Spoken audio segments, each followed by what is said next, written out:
Hi, Dave. How did Joe Kelly come out of facing hitters yesterday? Really well. He threw, I think 20 something pitches, mixed all of his pitches in, came out of it feeling sore, normal soreness, but really good command stuff.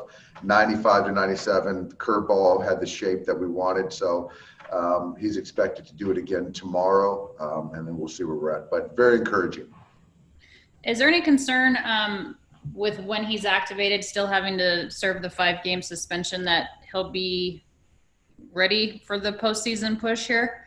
Just based on the calendar. We're kind of butting up against it, but I think that if we can get him 4 or 5 appearances, whatever that looks like, with us active, I think that'll be plenty. Okay, and where are you guys with Pedro Baez's progress on that groin? Yeah, so Pedro, he's going to throw tomorrow, and so he's going to throw an inning and 20, 22, 3 pitches, and if that goes well, then an activation sometime later this week is very possible. Said he's throwing tomorrow? Correct. Okay, great. Josh Sborz was saying that he lowered his arm slot and had some effectiveness with his pitches, but more importantly, felt really healthy and getting the results that he wanted to see. What do you make of I know it's very small sample size, but what you've seen from him and the reports you're getting from the secondary site? The reports, I think, I can go back to summer camp. His last outing was really, really good. Summer camp has been really positive reports, and the last time we saw him against the Giants. So I think Josh is in a good place. So hopefully we'll get him in there, but encourage what I've seen and heard from in recent weeks. Okay, and with Joc, is it 3-day paternity list? Like when do you expect to have him back? I think it is 3 days, and I expect him to be back with us on Saturday, which is a unusual Friday off day. Okay, thank you. Yep.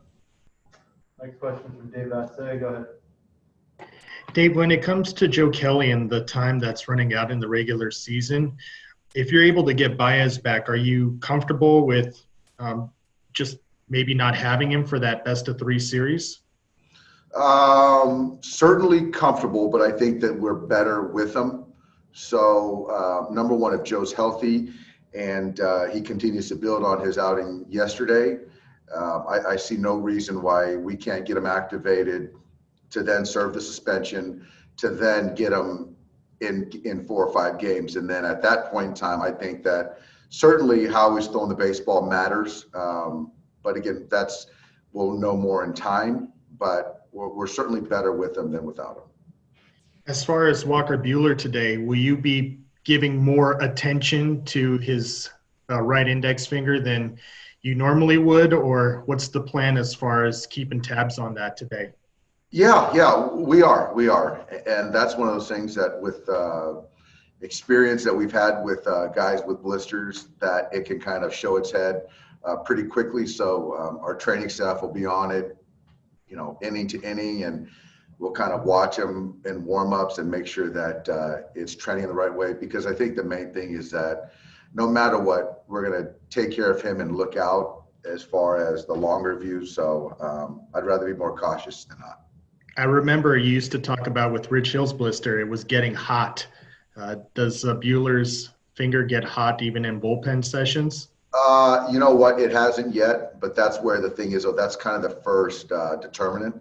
So I'm not an expert, but I've had some experience with it. So just kind of trusting Walker and the training staff to see where it's at. Because obviously if we felt any putting him in harm's way right now, we wouldn't even have him start. So we feel obviously confident, and we'll go from there. Thanks, Dave.